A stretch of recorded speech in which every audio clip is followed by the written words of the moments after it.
অনেক বছর পর প্রিয় মানুষদের সাথে দেখা করার মজাটাই আলাদা। এবছর কলকাতা গিয়ে আমার ফিটনেস গুরু ইন্দ্রাণী এবং আমার স্কুল ফ্রেন্ড শিক্ষার সাথে দেখা করতে বেলঘরিয়া এক্সপ্রেসওয়ের কাছে হাজারদুয়ারি রেস্টুরেন্টে গিয়েছিলাম। পুরো অ্যারেঞ্জমেন্টটা ইন্দ্রাণী করেছিল। দেখো বন্ধুরা, রেস্টুরেন্টের অ্যাটমসফিয়ারটা জাস্ট অসাধারণ ছিল, দারুণ ডেকোরেশন করা। ওরা আমার জন্য ভেতরেই ওয়েট করছিল। এতদিন বাদে ওদের দেখে আমার মনটা আনন্দে ভরে গিয়েছিল। এই হচ্ছে সেই ফিটনেস গুরু ইন্দ্রাণী, যার জন্য আমি নিজেকে এত মেনটেন রাখতে পেরেছি।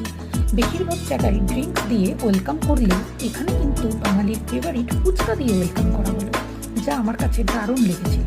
এটাকেই আমরা চেয়ার্স করে খেয়ে নিলাম। আমি তো একটা বড় হাঁ করে খেয়ে ফেললাম। কতদিনের জমা কথা আজ বলে একটু হালকা হলাম। এরপরে চলে এলো ফিশ ফিঙ্গার আর ফ্রেঞ্চ ফ্রাই। গন্ধরাজ চিকেন ফ্রাইও ছিল, আর তার সাথে মজিতো, ব্লু লাগুন কোল্ড ড্রিঙ্কও ছিল। খাবারগুলো জাস্ট অসাধারণ ছিল। এইসব খেয়ে যখন পেট প্রায় পরিপূর্ণ, তখন ইন্দ্রাণী বলল মেন কোর্সও খেতে হবে, না খেলে হবেই না। তখন আমাদের সামনে বাঙালির ইমোশন মটন বিরিয়ানি একদম কাঁসা থালায় করে সামনে এসে হাজির হলো। জমিয়ে খাওয়া দাওয়া করে দারুণ ফটোশ্যুটও হলো। সব মিলিয়ে দিনটা দারুণ কাটলো। তো বন্ধুরা, আজকের ব্লগটি কেমন লাগলো জানিও, আর আমার চ্যানেলটিকে সাবস্ক্রাইব, লাইক, শেয়ার করতে একদম ভুলো।